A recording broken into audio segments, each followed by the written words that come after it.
Le Burkina Faso liera de façon souveraine ses partenariats avec qui il veut et achètera ses moyens de défense avec qui il veut. Qu'un pays s'appelle Russie, Iran, Turquie, Azerbaïdjan, Cuba, Nicaragua, Corée du Nord, le Burkina Faso y achètera et y vendra librement ses produits sans intermédiaire, encore moins une autorisation de qui que ce soit. Et cela advienne que pourra.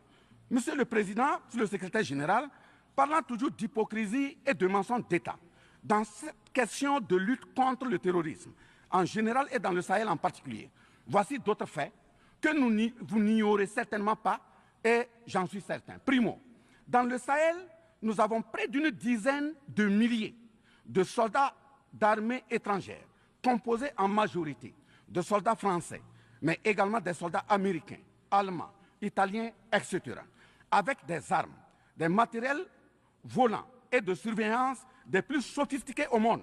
Et malgré tout, personne ne voit des colonnes de centaines de terroristes se déplacer pour aller servir la désolation et la mort, souvent avec des armes inimaginables. Au Mali, au Niger et au Burkina Faso, il n'y a ni usine de fabrique d'armes, ni de munitions. Qui recrute donc ces terroristes? Qui les entraîne? Qui les dote en permanence? Qui les nourrit et avec quels moyens? Croyez-vous à cette philanthropie au nom de laquelle des Occidentaux vont envoyer leurs militaires au Sahel mourir pour des beaux yeux des Sahéliens? Si oui, qu'est-ce qui justifie les énervements et autres gesticulations puériles et diplomatiques dès qu'on dit à la France de déguerpir militairement? La vraie raison, ce sont les ressources du sous-sol au Sahel.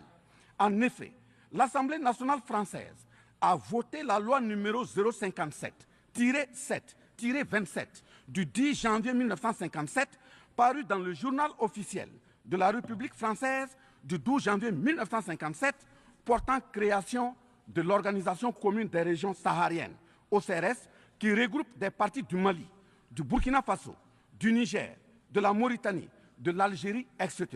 Cette zone n'a jusque-là pas d'égal dans le monde en termes de richesse de sous-sol. À titre d'exemple, la nappe phréatique la plus importante va de la Mauritanie à la Somalie, en passant par le Mali, l'Algérie, la Libye, le Niger, etc. Le journal Le Monde du 23 juillet 1957 avançait le chiffre de 6 à 7 millions de tonnes de pétrole comme production potentielle annuelle du Sahara. En plus de ces ressources naturelles, nous avons l'uranium, l'or, le cobalt, le zinc, le diamant, le lithium, le cuivre, etc.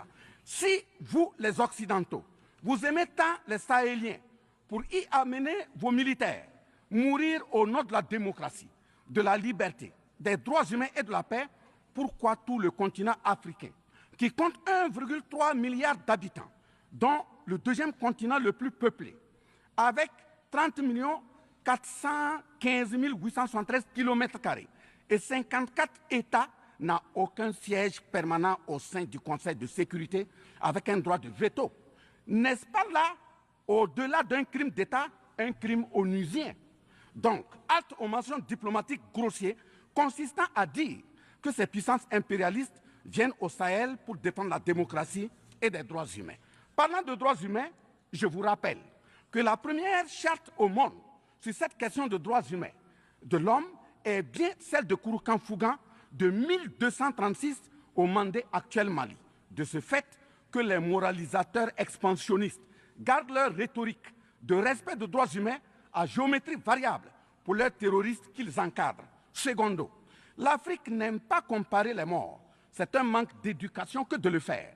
Par conséquent, je m'incline respectueusement sur la mémoire de toutes les nationalités ayant perdu la vie en Afrique en général et au Sahel en particulier. Ainsi, sur les sorties hasardeuses, condescendantes et malheureuses du président de la République française Emmanuel Macron, et qui frise souvent le ridicule, tout en se glorifiant d'une hypothétique condescendance sur les peuples africains, je m'impose le devoir de lui faire un petit cours d'histoire sur sa propre histoire. Voilà pourquoi les salles de classe sont faites pour que les enfants apprennent les cours et grandissent bien, que de s'adonner à autre chose, au risque de se perdre à jamais. Mais pour commencer, je précise qu'aucun peuple africain ne s'est opposé au peuple français. Il n'y a pas donc de sentiment anti-français en Afrique. Il n'y en aura jamais du fait de notre légendaire hospitalité et amour du prochain. Il y a que les peuples africains refusent la condescendance, l'arrogance, l'insolence, la suffisance, le paternalisme, le pillage de ses ressources et le crime organisé. En effet, pour votre mémoire, M. Emmanuel Macron, d'abord, je rappelle l'appel à travers la BBC en Angleterre le 14 juin 1940, lancé par votre propre grand-père, le général de Gaulle, à l'endroit de l'Afrique pour venir sauver la France des griffes des nazis. Comme rappel, nous avons 17 000 Maliens morts pendant les 2 guerres mondiales, d'une dette de sang que la France semble avoir occultée. S'ils le veulent, qu'ils aillent dans le livre, confère livre de Bakary Kamian, professeur agrégé de l'université Sorbonne. J'ajoute dans ce même document, à la page 344, au tableau 21, les vétérans soudanais des 2 guerres. Il en résume un total du Burkina Faso, du Mali et du Niger à 82 208 combattants qui sont tombés. Et au niveau de l'Afrique occidentale française, il y a eu 154 519 combattants mobilisés, qu'ils se confèrent donc aux sources Henri Léger, rapport de fin de mission en AOF Dakar, le 13 juin 1950, archives du Sénégal, code 4 D 68, entre parenthèses 89, voire annexe 5. Ensuite, le 17 novembre 1986, François Mitterrand, président français d'alors, en réponse au capitaine Thomas Sankara, disait ceci, je cite, « L'Afrique a été pillée. J'ai parlé de matières premières. J'aurais dû parler des hommes. Pendant des siècles, on vous a exploité humainement. On a volé vos hommes, vos femmes, vos enfants. On s'est servi de vous. Je comprends votre refus, votre révolte, et j'approuve votre combat. Vous avez raison de refuser d'être un continent sacrifié. Le moment est venu où vous devez vous-même développer vos économies à partir de ces biens et de ces hommes.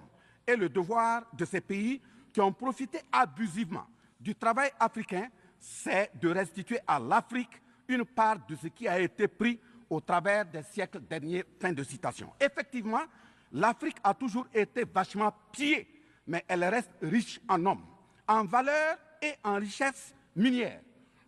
Pour preuve, parlant de ses ressources minières, l'Afrique, c'est 30% des ressources minérales mondiales, 40% des réserves d'or, 33% des réserves de diamants, 80% des réserves de coltan, 60% des réserves de cobalt, 55% des réserves en uranium, etc. C'est pour la défense ferme de cette Afrique que la jeunesse africaine est plus que jamais debout. Monsieur Macron, avez-vous encore besoin d'un peu d'histoire pour vous remémorer? Enfin, bien avant cette sortie regrettable et donc malheureuse du président français Emmanuel Macron, il s'était attaqué, comme tant d'autres de ses compatriotes politiciens, à la maternité africaine.